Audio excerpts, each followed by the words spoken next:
Halo, banyak perusahaan sebenarnya memiliki ide improvement yang bagus. Masalahnya bukan pada idenya, masalahnya adalah mereka tidak memiliki sistem untuk memastikan improvement benar-benar berhasil. Toyota menggunakan PDCA Cycle untuk menguji, mengevaluasi, dan mempertahankan setiap perbaikannya. Oke, video kali ini kita akan berbagi tentang PDCA Cycle, ya, bagaimana cara kerjanya. Mari kita belajar bersama. Welcome to Dr. Kaizen channel, Lean and Project Improvement. Don't forget to subscribe. Subscribe is free.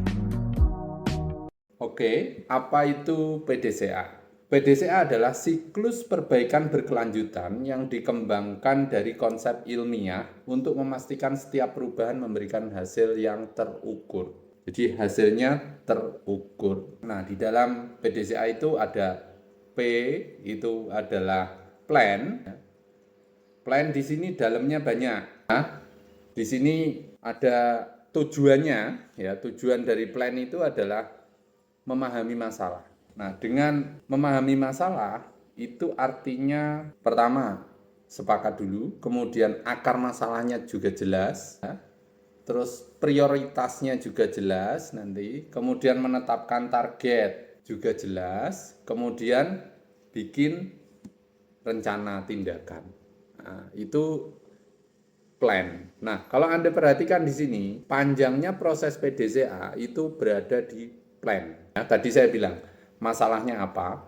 Ya, masalahnya apa? Kemudian akar masalahnya, penyebabnya itu apa aja? Fishbone dan 5 why. Jadi ada fishbone, ada 5 why digunakan.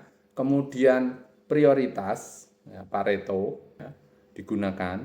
Kemudian targetnya berapa, mau sampai di mana perbaikannya, terukur itu, ya. Kemudian rencana tindakannya bagaimana. Nah, itu adalah plan. Jadi PDCA yang pertama itu adalah plan. Itu yang seperti itu. Jadi kalau Anda lihat tadi yang saya jelaskan cukup panjang. Kemudian kita masuk ke do. Jadi kalau do itu kuncinya di sini. Uji dalam skala kecil dulu sebelum diterapkan luas.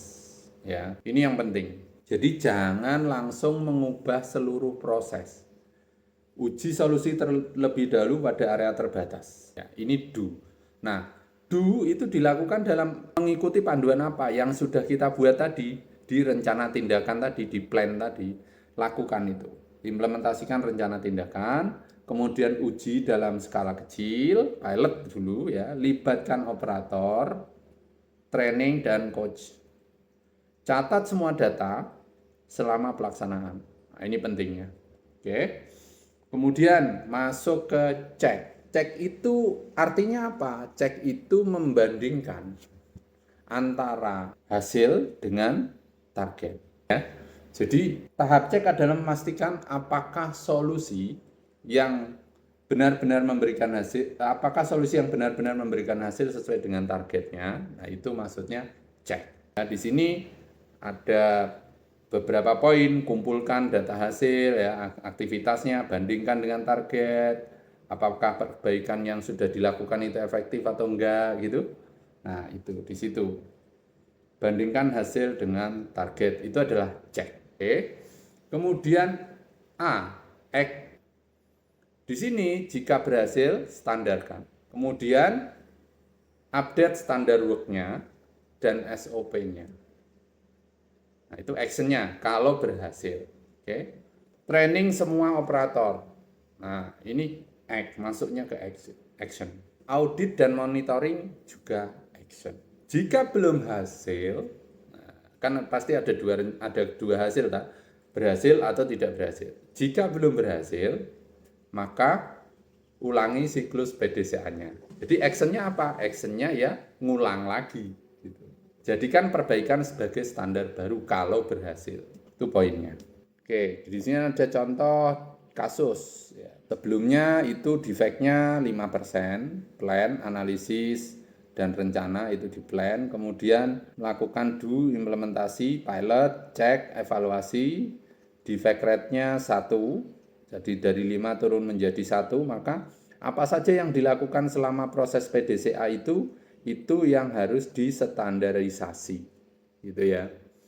Nah, dari situ kita bisa lihat bahwa PDCA memastikan perbaikan berhasil dan tidak kembali. Itu poin kuncinya.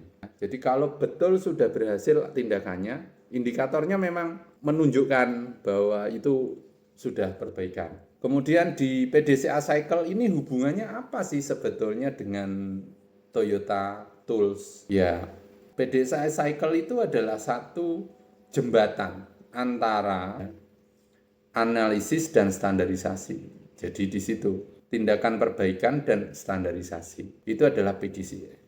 Dia menjembatani, dia merangkai semua aktivitas dan penggunaan alat-alat itu tadi menjadi standar baru.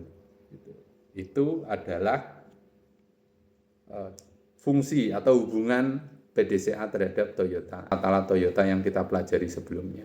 Kemudian kesalahan yang sering terjadi. Satu, langsung implementasi. Maksudnya apa? Maksudnya itu adalah jump to the action, langsung action gitu. Itu tapi tanpa plan, tanpa root cause analysis, tanpa fishbone, tanpa gitu. Ini yang masalah. Tidak menguji, actionnya langsung semua ganti. Enggak kok bikin pilot dulu gitu ya. Kemudian tidak mengukur hasil. Yes, pokoknya kalau udah dieksekusi ya udah gitu. Nah, pokoknya udah dilakukan gitu. Entah itu hasil atau enggak, yang penting sudah dilakukan gitu. Ya, itu masalah ya. Tidak membuat standar. Jadi kalau sudah dilakukan, tidak dijadi SOP-nya tidak dibuat, standar kerjanya enggak dibuat, terus tidak ada training dan coaching kepada operator atau yang memiliki prosesnya atau yang melakukannya ya. Terus yang terakhir itu tidak monitoring. Jadi kayaknya sudah kerja yang improvement yang dilakukan itu ya action sudah ganti semua, sudah oke, sudah selesai. Padahal enggak itu. Bukan itu yang dimau ya. PDCA yang lengkap itu improvement yang berkelanjutan gitu ya. Ini yang poin paling pentingnya. Manfaat PDCA. PDCA itu adalah satu cara metodologi yang sistematis. Itu yang poinnya.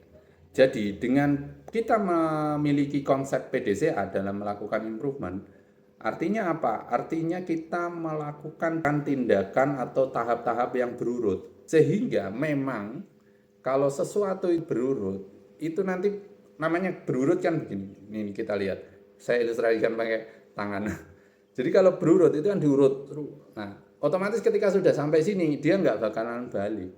Gitu. Masalah itu nggak akan balik. Nah, ini secara sistem yang kuat, sistemnya kuat, membuat perbaikan secara sistem yang kuat. Jadi karena kuat ya harusnya tidak kembali lagi ke masalah yang sama. Jadi kalau item-item yang dihasilkan atau yang manfaat dari PDCA sendiri itu apa saja ya, banyak. Ada resiko turun itu perbaikan telah terkontrol ya kan, lebih instruktur dan fokus ya, lebih terstruktur dan fokus maksudnya.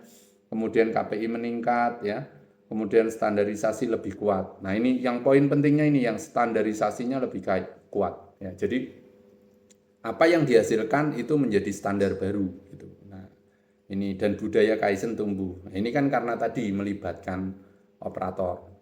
Nah, di sini dalam Lean House itu PDCA itu di dalam lingkaran adalah aktivitas untuk menggerakkan ini, menjaga Lean tetap hidup. Oke, Lean bukan proyek sekali selesai ya di sini. Lean bukan proyek sekali selesai, Lean adalah budaya yang dijaga melalui siklus PDCA setiap hari. Ini poin pentingnya. Kemudian menemukan akar masalah adalah langkah penting, tetapi mempertahankan hasil perbaikan jauh lebih penting. Dengan PDCA, setiap improvement diuji, dievaluasi, distandarkan. Nah, 3 tahap ini yang penting. Jadi diuji, dievaluasi, dan distandarkan. Lalu menjadi titik awal improvement berikutnya. Ini menjadi dasar lagi, jadi baru lagi. Itulah mengapa Toyota mampu melakukan perbaikan kecil aja setiap hari yang pada akhirnya menghasilkan perubahan besar. Kalau saya ilustrasikan adalah kita tidak perlu melompat langsung 2 meter, tetapi kita bisa membuat tangga yang setiap 20 cm satu undak, 20 cm satu undak, 20 cm satu undak, maka 10 kali 20 cm sama dengan 2 meter. Jadi kita tidak langsung melompat 2 meter, tapi kita melangkah 20 cm naik, melangkah 20 cm naik, melangkah 20 cm naik. Maka 10 kali kita melangkah kenaikan itu, maka kita sudah mencapai ketinggian 2 meter. Itulah kenapa PDCA menjadi dasar Kaizen, menjadi pola berpikirnya Kaizen, sehingga kita bisa melakukan perbaikan terus-menerus. Oke, semoga apa yang saya bagi ini bermanfaat dan salam Kaizen. Let the moment pass, good things they never last. Pull up in a whip, you know I had to hit the gas. Yeah, that's premium. Pull up with a team and I ain't worried about the other side. They know that they